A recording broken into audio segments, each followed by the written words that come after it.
Welcome to Changed for Good, Life Elevated Through Christ with LSI Studios. In this podcast, we explore the ways in which Jesus Christ can make a lasting and elevated change in our lives. Because of Him, we can become more than we were and also receive grace for where we are on our journey. I'm your host, Britta Benyon. In celebration of the podcast's 2-year mark, the next several episodes will be a special series focused on missionaries. Missionaries are ambassadors for the Lord Jesus Christ. They go out into the world to share His message and His light. Being a follower of Christ means that we share who He is, what He has done, and how that knowledge and understanding can bless your life. But sharing that message always comes with challenge, as it always has for those who spread His word. These valiant and faithful missionaries who we will meet met that challenge head on and found a way to keep moving forward. Whether you are a missionary, will be a missionary, or simply are a self-proclaimed missionary, to those in your life, these messages are for you. Today I am super excited to have Thorin Niven with us, and Thorin was living in Prescott Valley, but he moved, and we decided we were going to go ahead and do this interview anyway. So I'm super excited to have you, and thanks for coming on. Yeah, definitely.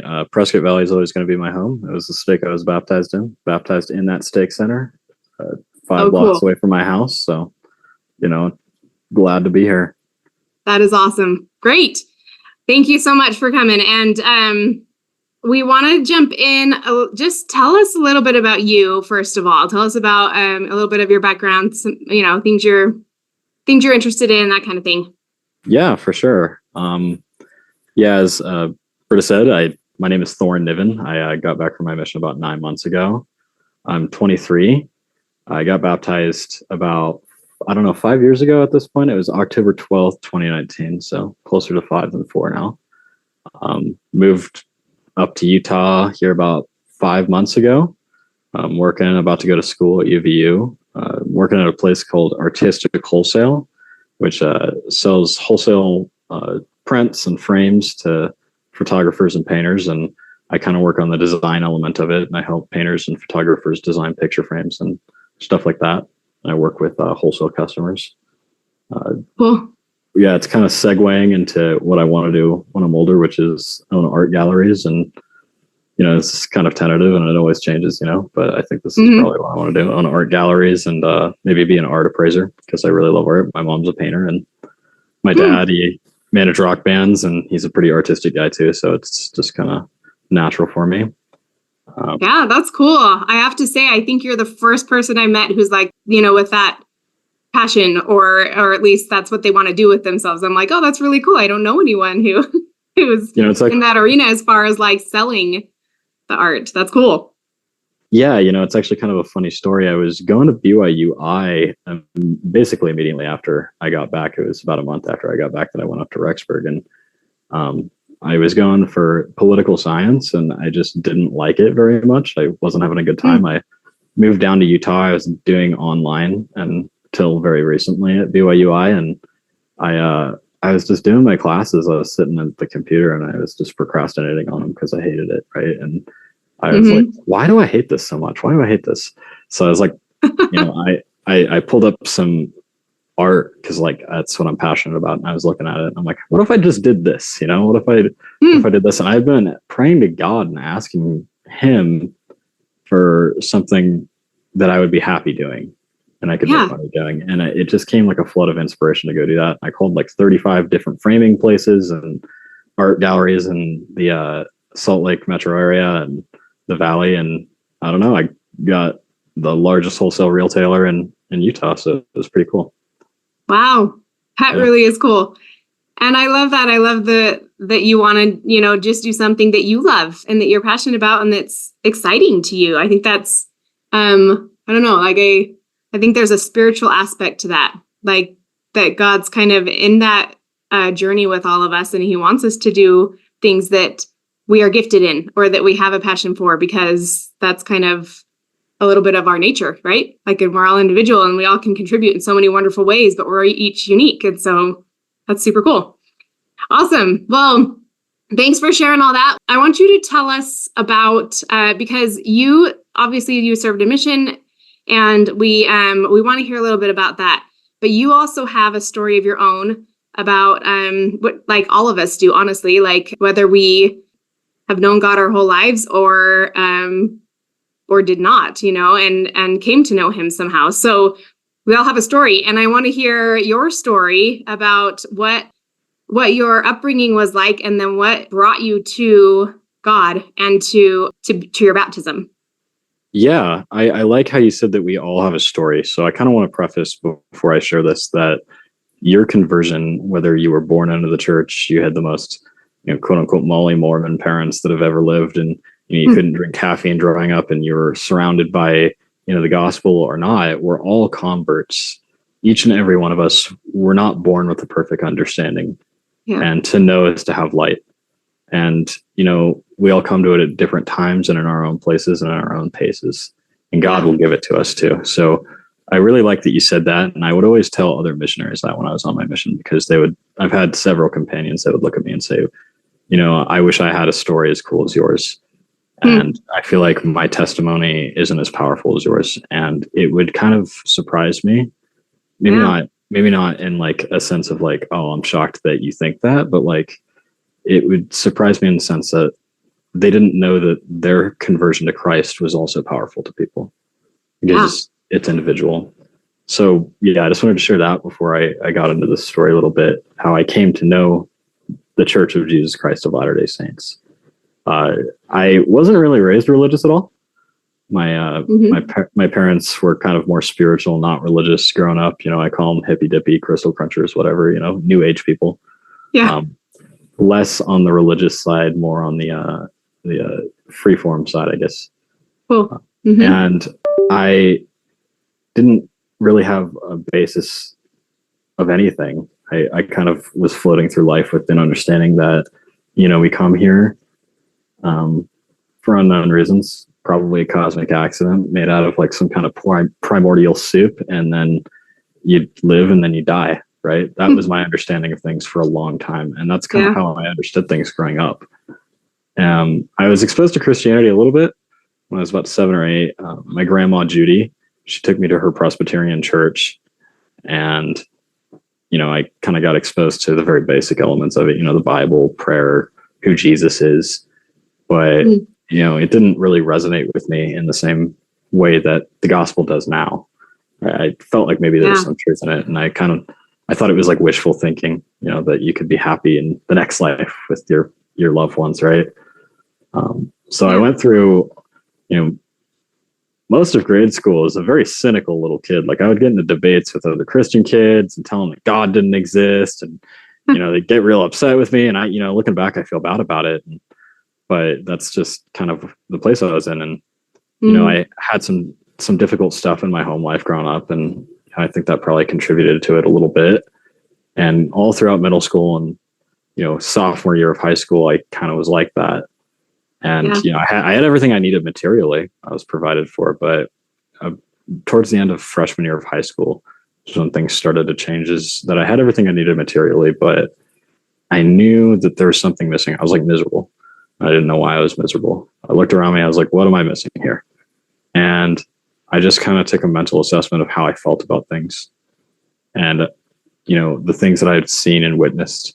And I had all these existential questions. I feel like that happens to a lot of high school kids, is when you start realizing that you're a person that exists, and I just started wondering why we're here. And I wanted to figure that out, why we were here and what is beyond us. There has to be something more than Thorin, right? Because if there isn't, that's a scary thought.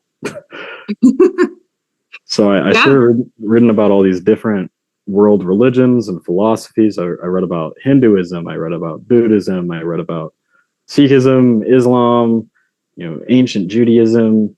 There's this really ancient religion. It was the first actually monotheistic religion ever, Zoroastrianism, that really interested me, but nothing that felt like the whole complete truth, enough to sway me to make me say like, oh, I'm a Hindu, or I'm a Buddhist, or I'm a Zoroastrian, right? And I just kind of wasn't super satisfied with any one answer that I received.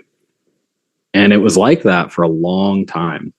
until, probably about 4 years, until I was 18 years old, 17, almost 18 years old. And I was doing something called Wikipedia surfing. I don't know if anyone who's listening right now or you, Britta, have ever done this, but you go to Wikipedia, click on a link, and then you click on another link, and then you click on another link. And well, I was doing that, and I ended up on the page for the Church of Jesus Christ of Latter-day Saints. And, I went, oh boy, the Mormons.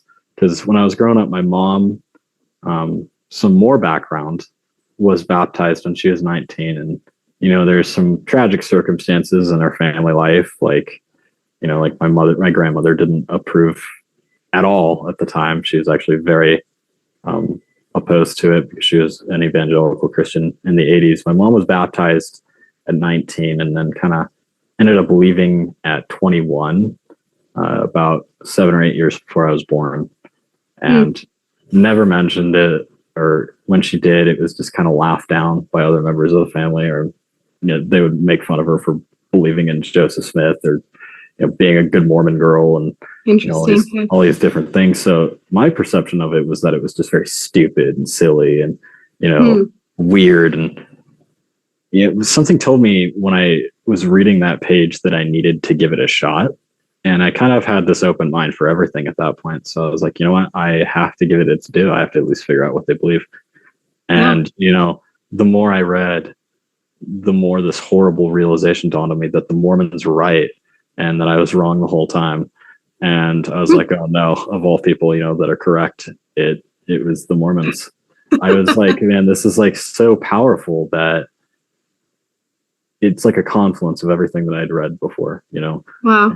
In Buddhism and Hinduism, you have aspects of, we're here to go through, and it's not fully correct, obviously, but there's light, there's truth in everything.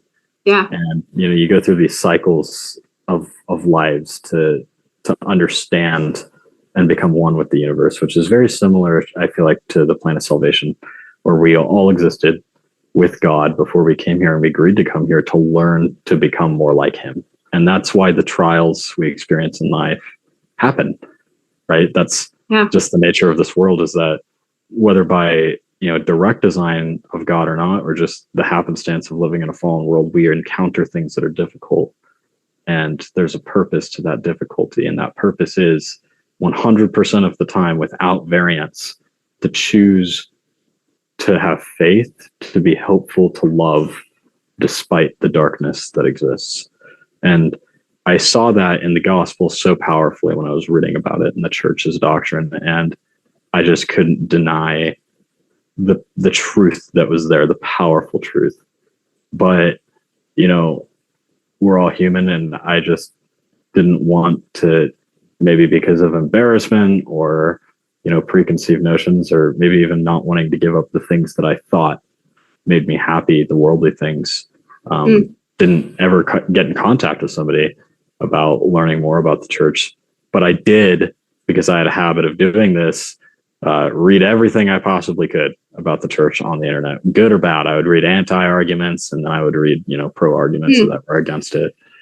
So by the time I got to this point in my life where I was like, I really need to figure out what I'm doing, but I also need an answer.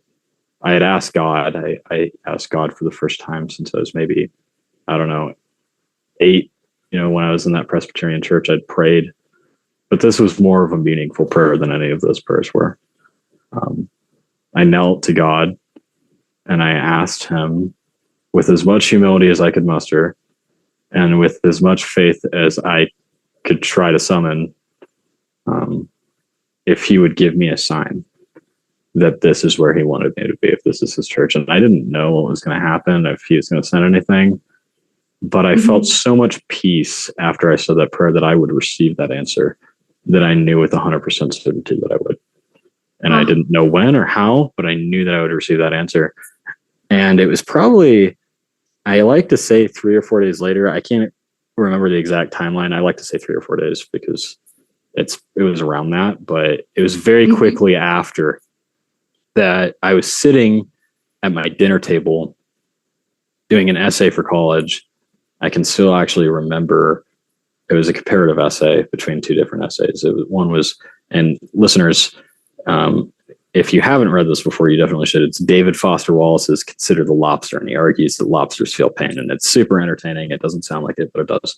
But yeah, that was one of them. And I get up off my table, and I think it's like the cable salesman or whatever, the internet salesman. And I open the door, and it's two little goobers in their white shirt and ties, and they don't look like they expect anything to come of this.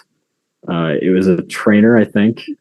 If I remember correctly, his name is Elder Matthew Gloss, and his trainee, Elder Daniel Mason. And Elder Mason had not been out for very long at all. Fresh, green behind the ears, and I think he was being taught how to tract. That's what I remember from it. Mm-hmm. And they say, we knocked on the door downstairs because my sister lives in a duplex downstairs. We knocked on the door downstairs, and we were told that, we might find more luck up here.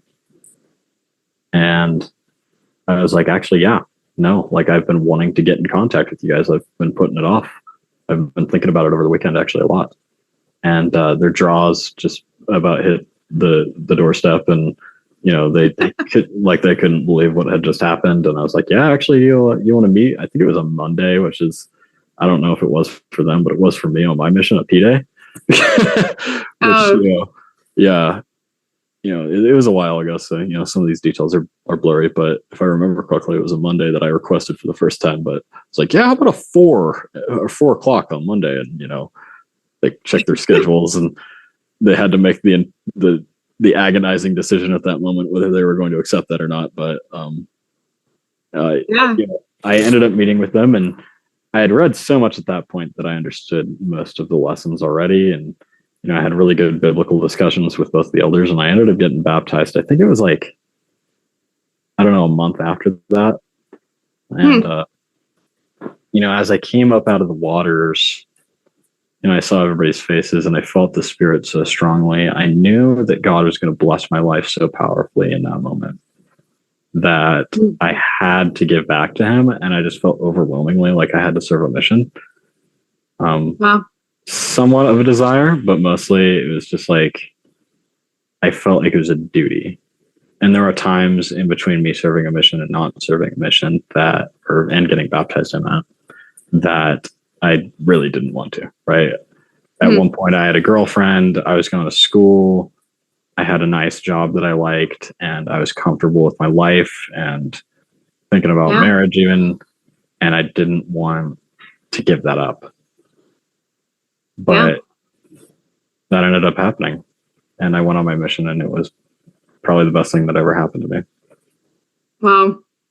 Now these missionaries came, and you were living where at the time of your baptism? I was living with my mother. So our house is kind of interesting in that there's a mother, like an in-laws quarters. It's like on one side of the house, and then there's like a duplex apartment that's below it as well. So I was living in the in-law quarters in my mom's house at the time. Got it. Okay. I was 18, almost 19. That's so cool. And so I can't remember what did you call it? After you prayed that you knew you would get a sign of some sort, right? And that sign was in your mind, those missionaries showing up at your doorstep, right? It was just I like to call it synchro. It was obviously a miracle. To me, it was so obviously sent by God. Yeah. I had a book on my table called An Introduction to Mormonism, and I had checked it out like 2 days prior at Yavapai College's library. And, it's just too much for me. And I had tabs open on that computer as they knocked on the door about the church. Wow. And it was too powerful a sign for me to not accept. I used to call them synchronicities because there was this German Swiss psychologist, his name is Carl Jung, and he came up with this concept called synchronicities, where it's not miraculous enough to be a miracle, but it's too coincidental to just be a coincidence. Does that make sense? Yeah, I love that. Yeah. So I just knew that's where that came from, and I felt it powerfully when I saw them as well. And it sounds like from your searching, from the time that you met the missionaries, and then probably as you were taught by them, that your testimony grew to the point where you're like, yeah, I know that this is truth and that I want to be baptized, right? Like it was, well, I it mean, came. yeah, I mean, I'd read so much about it to that point that it was just, the sign was all that I needed. It was Okay, like, got it. it was like God had taken, it's like God had felt like I was just being too stubborn and I just wasn't giving way to my own like intellect and my own spirit and what I thought was true. So he just like got a little bonk and he bonked me on the head with it. And he just was like, here, this is what I'll give you this. Because I was just being too stubborn and too stupid to accept what he was giving me. So he had to send missionaries to me. That is really neat. Wow, that's a beautiful story. And so, from there you have, how do I say, I guess it's like the scripture, like line upon line, precept upon precept, here a little and there a little, right? You were gradually coming to know God and you were coming to know more and more truth and receive more and more light into your life and just recognizing all of it as, yeah, this is all good. Mm-hmm. This is all something I want. And this is God speaking to me and coming to me, like helping us become united together, which is, I love the way that you describe it, how it's kind of like this, at least for you, like it was this simple journey, but it accumulated in in that bonk on your head and in this, of him just being like, hey, I really know you and I know what it will take for you to be, I don't know, completely open to it and to accept, right? What I'm trying to reach out and tell you, I guess. So, and I love the way you described your searching too, of all these different religions. And I agree 100% that there's truth in all of them. Like they have truth. And I love learning about other religions and taking nuggets from what they teach or what they understand and being like, oh my gosh, that's just like this, and at least in the way I understand it, but it adds to what I know. It's beautiful. So I think that's fantastic. And then you said that as you were coming up out of the water from your baptism and that you just felt like you were going to serve a mission, or that I can't remember how you said it, but that you had a strong desire to. So what did that look like as you transitioned then from your baptism and then moved toward serving a mission? And you can tell us a little bit about that and where you served. Yeah, so I was pretty fresh after getting baptized. I knew quite a bit for a very recent convert because I'd already been reading about it for a long time. Mm-hmm. But like the idea of a God that was present in my life in the way that God was present in my life in the weeks leading up to that, and when the missionaries had come to my door, was very foreign to me. So it was something I was getting used to. Yeah. And trying to understand. So, I had a lot of intellectual understanding, worldly understanding of certain things, but not a whole lot of spiritual understanding. So as I was, trying to prepare for my mission, it was really about trying to deepen my spiritual understanding of things and learning how to let go. And this is a lifelong endeavor for everybody. Learning how to let go of the things that I value for the greater good, for other people, for God, without expectation. And, if you do it without expectation, then you, in my experience, are always rewarded. But it was difficult for me because I knew I had to serve, because God had given me that. He had revealed himself. He had shown himself to me in a way that I would understand. And I felt very powerfully even also that God was going to bring great joy and blessings to my life, that he had blessed my life already, that I had to give back to him and I had to give back to his children. Part of it was that, I had this new understanding that God was a God that listened, at least for a while there. I think humans have a capacity to forget like no other creature in the universe. And I'm probably the worst at it, worst at that. But at first I just had this fire to let other people know that God is real, like God exists. and he's present in our lives and he listens to us. But, I, at a certain point, started finding friends that, were good influences on me and that I cared about and I really loved. I found a very serious girlfriend that I was very in love with. And, I was happy. I was content. I had stability in my life for the first time in a long time. And I didn't want to give that up. And it was very hard for me to give that up. Yeah. And at a certain point, just before I'd submitted my mission papers, I asked God, is this really something I need to do? Because I was deliberating on it. Do I need to serve a mission? Yeah. And the answer I got is very surprising, and it might surprise people. The answer is no. You don't need to, but you should. Because it'll be good for you, and it will be good for my children. And it wasn't an appeal to, it wasn't the feeling of guilt or shame that I would get for not serving it, like I could have, but I didn't. It was the good. It was a reminder of the good that I could bring into other people's lives. And that's the feeling that I got when I prayed to God and I asked him, should I serve? Now, in the year and a half, I think it was, between me being baptized and me serving a mission, I had ups and downs in my faith. I got baptized just before COVID, like perhaps like 3 months at most. And I had 3 months of church and 3 months of fellowship and ministry and whatever. And then it was Zoom church and at home sacrament.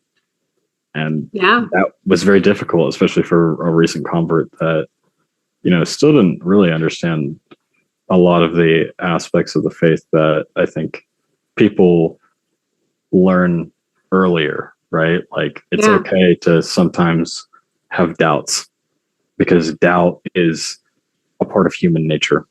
We are brought here specifically without understanding, because if we did not have if we did have understanding, then there'd be no test, right?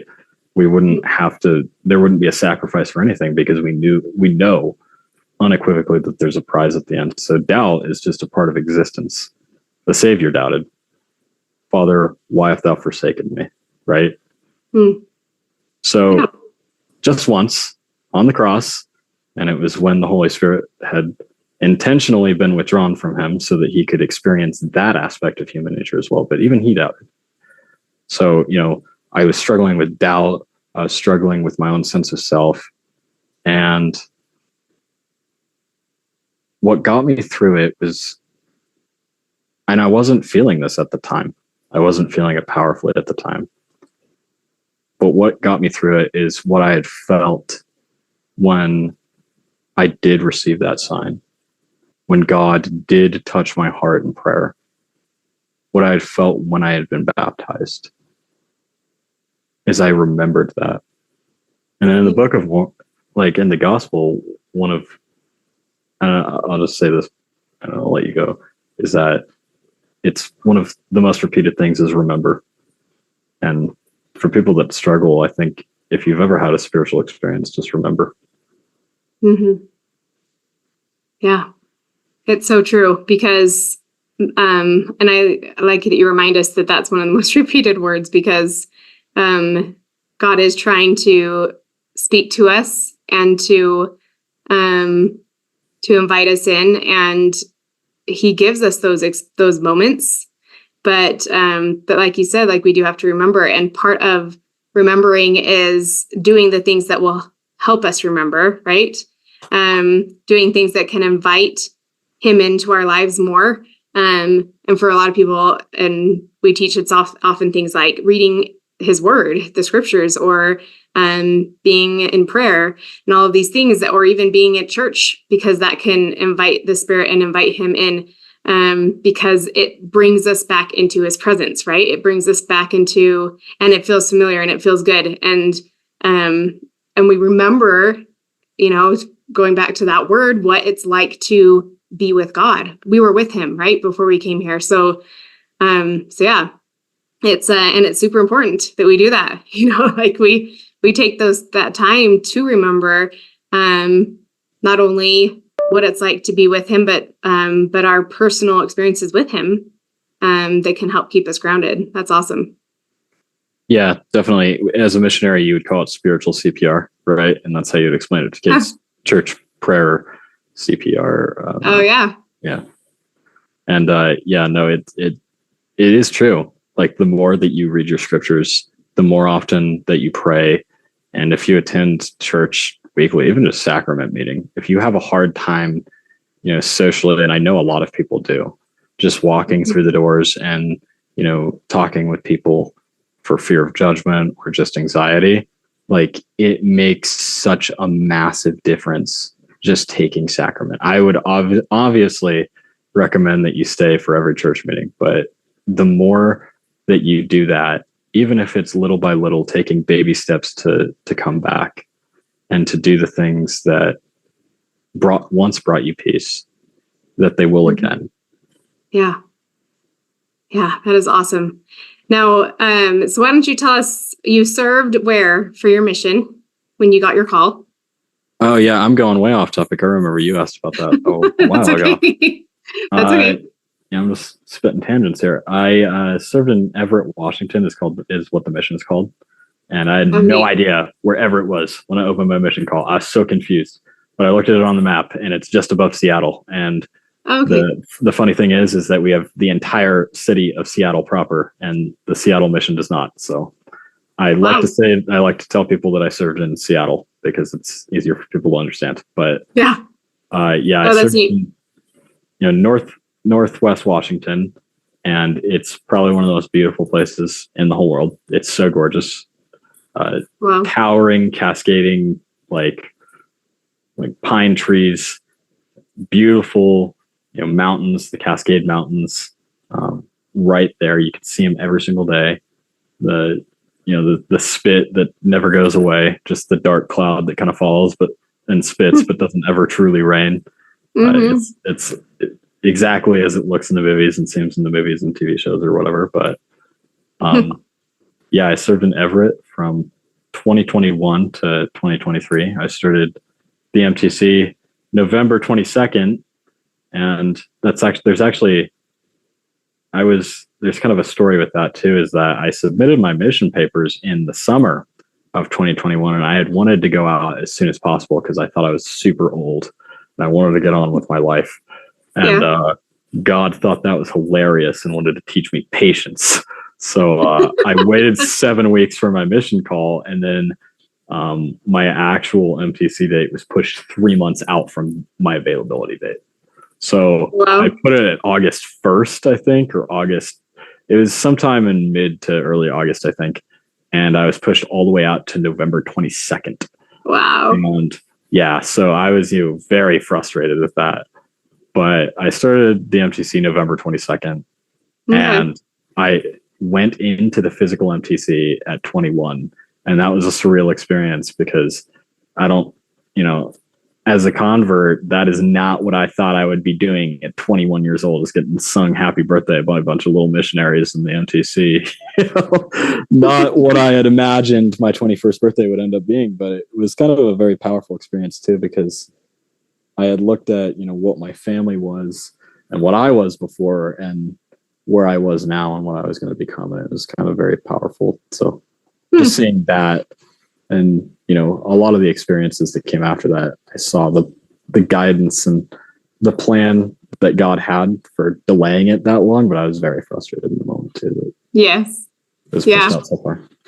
Oh, that's great. Well, it's a good reminder for all of us, honestly, that that God works on his timetable, and that it's okay. And in fact, it's better for us. We don't always understand why or how, even in the long run, but he has a plan and he has a reason, and he has, there's, and it's cool to hear that, obviously sometimes we do get to understand later on, like the wisdom of God in the way that he orchestrates in our lives and the way that he teaches us, or even if it's simply to learn a lesson of practicing patience, right? Like that can be a a great lesson to learn. So that's awesome.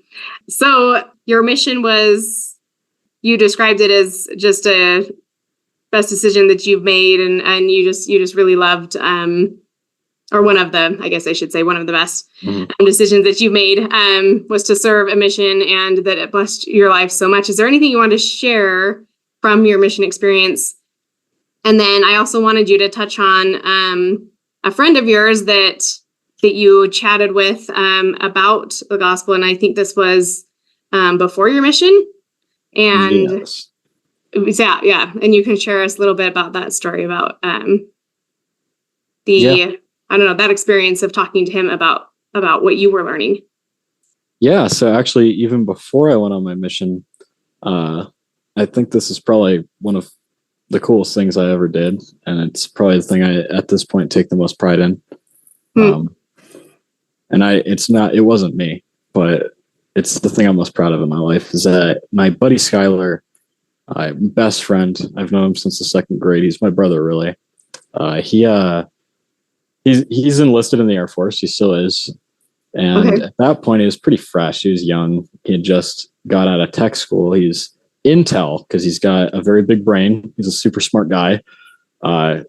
Most, for people that aren't super familiar with it, not a lot of Intel are enlisted. Most of them are officers. You have to have a very high ASVAB score to become Intel, and the Air Force is an enlisted guy, but super smart guy, really interested in religion and philosophy and trying to figure out why he was here, just like I was, for a long time. And he was deployed in the Middle East at the time.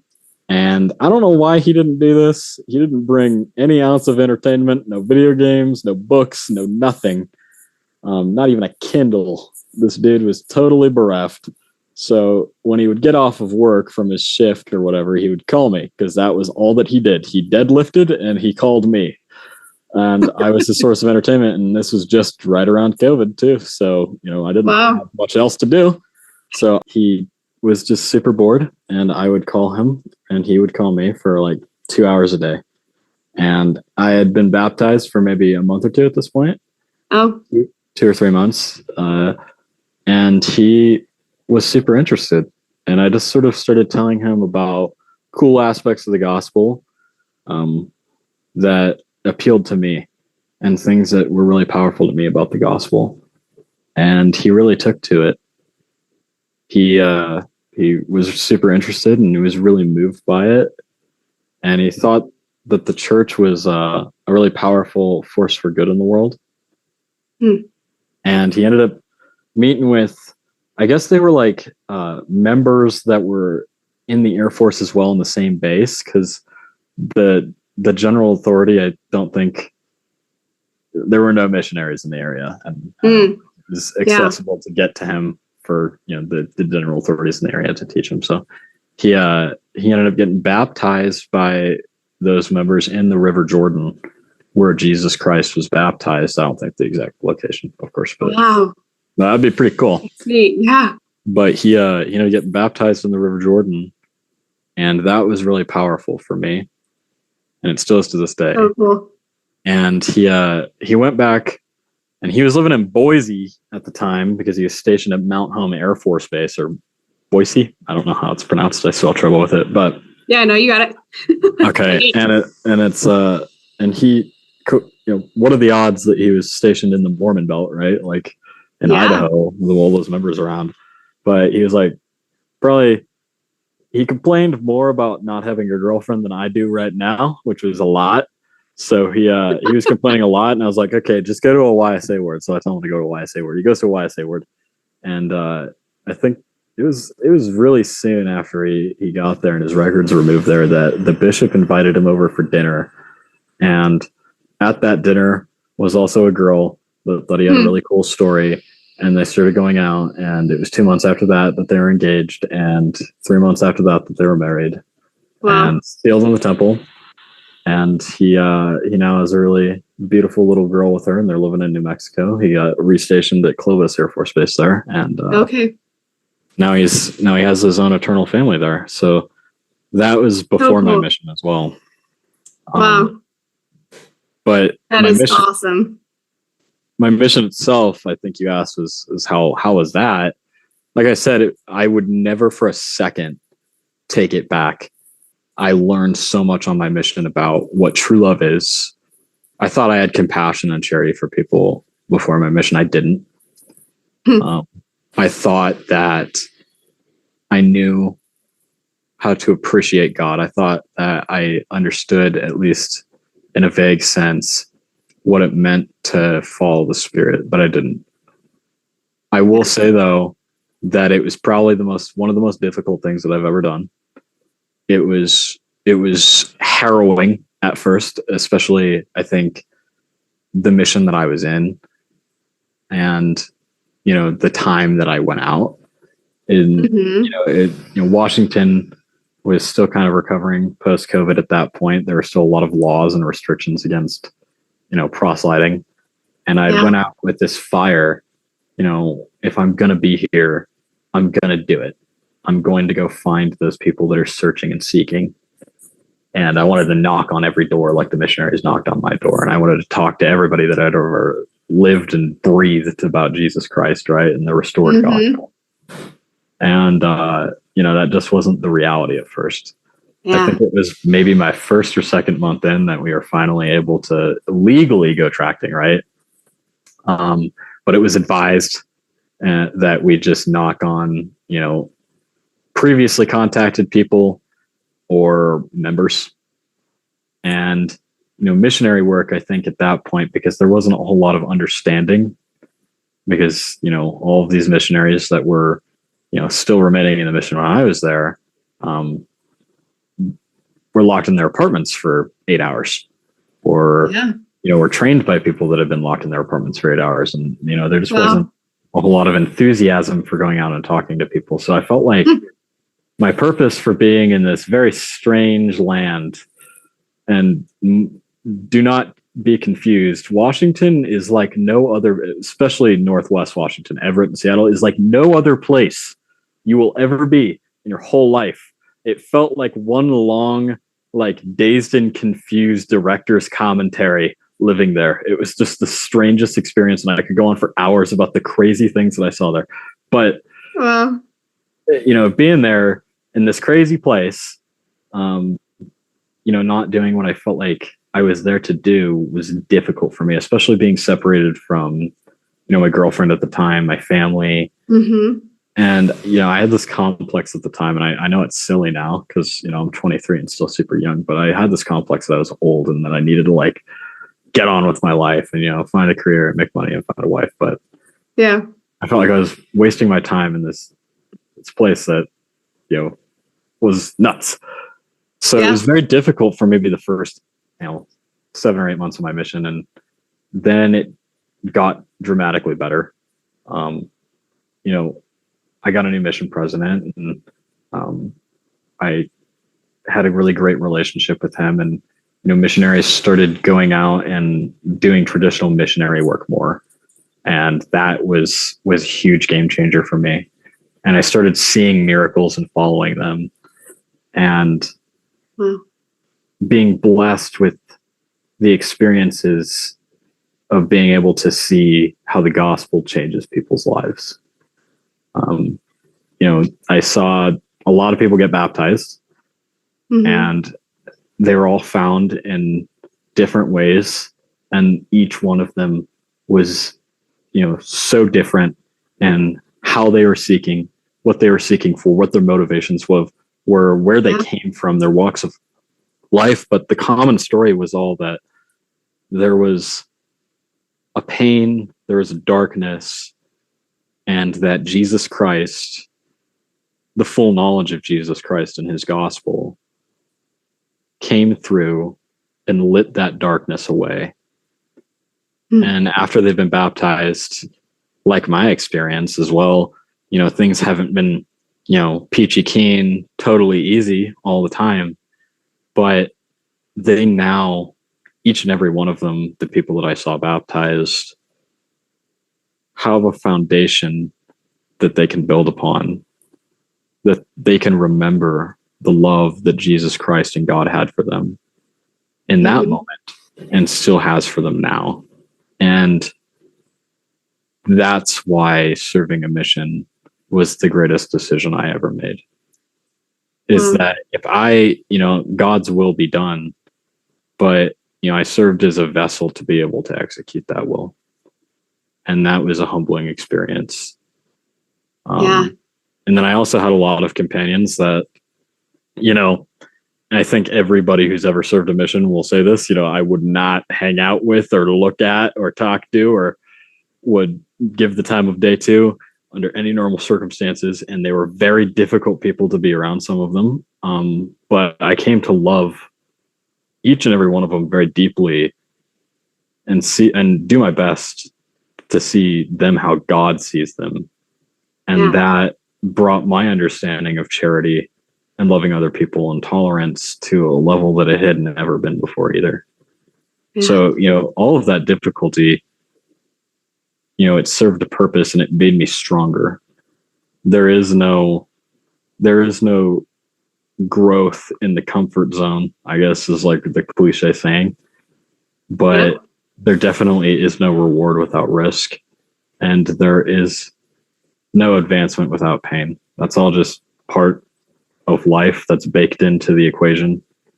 And if you're suffering, then you probably are having an opportunity to grow in that moment, whether you realize it or not. Yeah, 100%. I'm glad you touched on that, because that was somewhere I wanted to go as you began by saying that it was beautiful, but also super challenging. And I think that is, like the way of it, right? That's like, it's like a principle that you elaborated on so beautifully, that we learn and grow through hardship and through challenging things, because that's how we can get to that next level, and it's how we can truly progress. And Jesus Christ even himself was a wonderful example of that, and I don't think we're supposed to have everything be just easy all the time, or even necessarily seek ease for our lives, necessarily. Like, it's something that, if we are being pulled in some way, then that's how we can stretch and grow. So I love that. And I mean, so many wonderful things you said too about, about lessons of love and of compassion and of serving others and seeing their journey and seeing them come to Christ. But also, I think, and you kind of alluded to this too, that you had a journey there and you grew in your ability to love and in your ability to follow the Spirit and so many things through that experience.